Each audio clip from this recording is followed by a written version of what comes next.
Y yo creo que es importante para poder ubicar el tema del legado de Chávez, hablar aunque sea unos cuantos párrafos de lo que era la tesis sobre la economía venezolana hasta que llegó la revolución. Por lo menos desde 1830 en adelante, el poder en Venezuela, el poder político y el poder real en Venezuela, fue asumido por una oligarquía que se forma precisamente con todo ese grupo de terratenientes y usureros de todo tipo, unos que todavía eran parte de la clase mantuana que había casi desaparecido, y la otra de todos estos generales y políticos que surgen con la independencia y que se convirtieron en dueños del dinero, dueños de los negocios, dueños del poder, como por ejemplo el caso de Chávez, que el Libertador le dio a los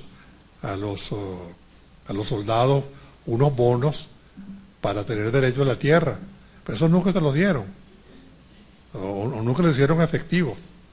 Y Páez, entre muchos otros, lo que hizo fue comprarle a un precio irrisorio todos esos bonos, lo cual le permitió, como a los otros, ser dueño de buena parte de la tierra agraria venezolana en el siglo XIX.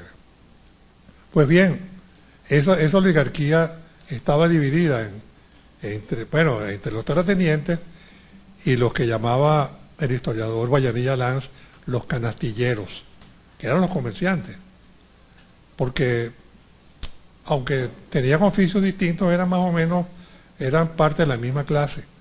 O sea, los terratenientes cultivaban las materias primas, el café, el cacao,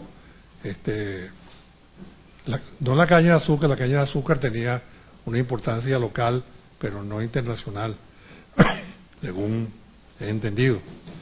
Pero todos estos comerciantes exportaban estos productos fuera de Venezuela, los vendían en el exterior, dejaban buena parte de sus ganancias colocadas en bancos extranjeros y otra parte la invertían en comprar mercancías, cerámica, o sea, loza, vajillas para comer, telas, zapatos, qué sé yo. Entonces, todo eso venía a Venezuela y lo vendían a precios exorbitantes, o sea que era como una centrífuga. O sea, ahí no perdían nada, sino por el contrario, el capital que invertían para Venezuela era un capital que se les reproducía de manera exponencial. Y eso siguió durante todo el siglo XIX y durante todo el siglo XX.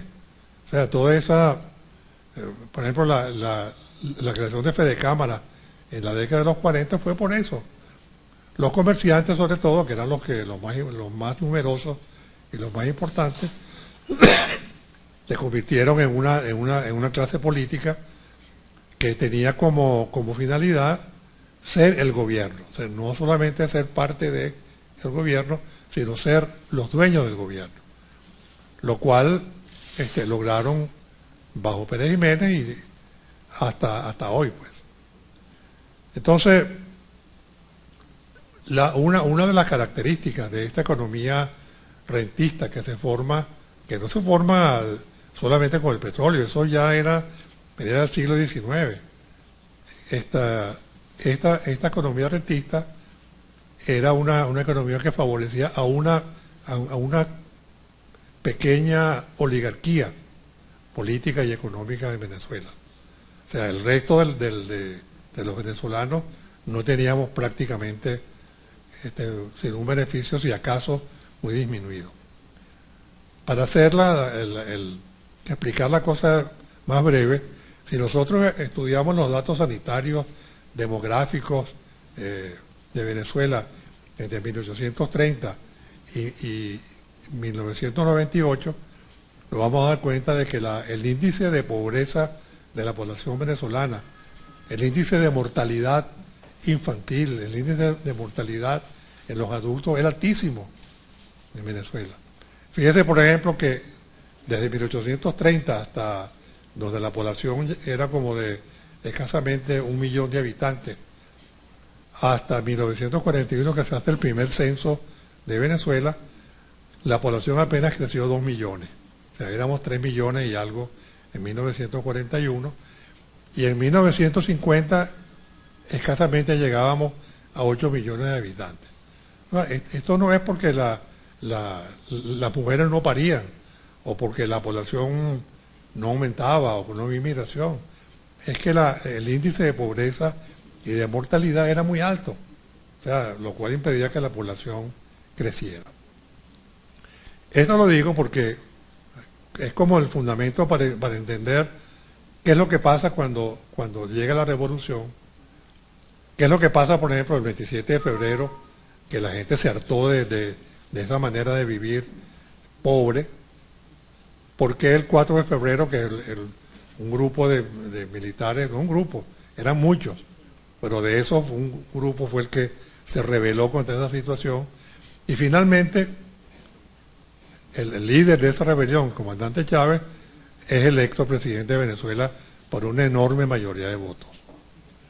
Entonces, la política económica del Estado venezolano, que era por supuesto la política de la burguesía venezolana, que era dueña del Estado venezolano, era simplemente gobernar para el beneficio de esa minoría. Y los demás, que éramos como el 70% de la población venezolana, estábamos prácticamente fuera de esa distribución del ingreso nacional. Bueno, una de las cosas que cambia la revolución, y eso fue la concepción política de la distribución del ingreso que tenía el presidente Chávez, era comenzar a redistribuir la renta petrolera. De manera que todos los que habían estado fuera del disfrute de la vida, que era la gran mayoría de la población venezolana, comenzara a disfrutar de las cosas que eran fundamentales: educación, salud, vivienda, trabajo, cultura, ¿cómo se llama? Una buena visión de la vida. Pero eso no era posible mientras PDVSA, que era la que producía la renta nacional, estuviera en manos privadas, y sobre todo en manos privadas que no representaban sino a los grandes grupos, a las grandes transnacionales extranjeras como la Exxon, la Shell, la Mobil, etc. De manera tal que el golpe de Estado de contra Chávez fue la apertura hacia una posibilidad de poder controlar los medios de producción en Venezuela.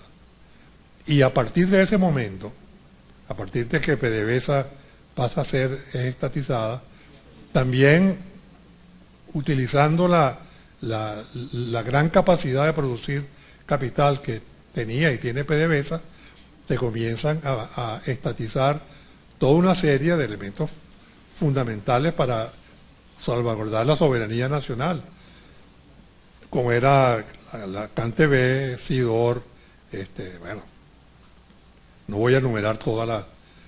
Pero esta era una política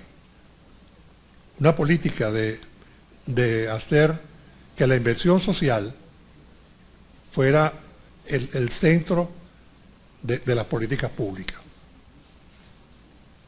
Es decir, lo que se le daba a la mayoría de la población venezolana era mucho más de lo que de una manera u otra se le repartía a la burguesía comercial venezolana. Esto, por supuesto, creó un auge extraordinario en Venezuela.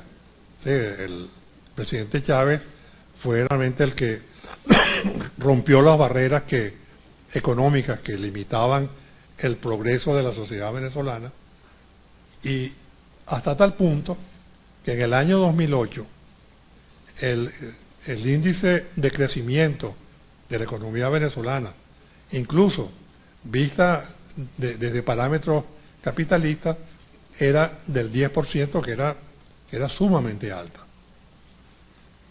Porque esta política, digamos, de inversión pública de la revolución era y sigue siendo la vía correcta para gobernar.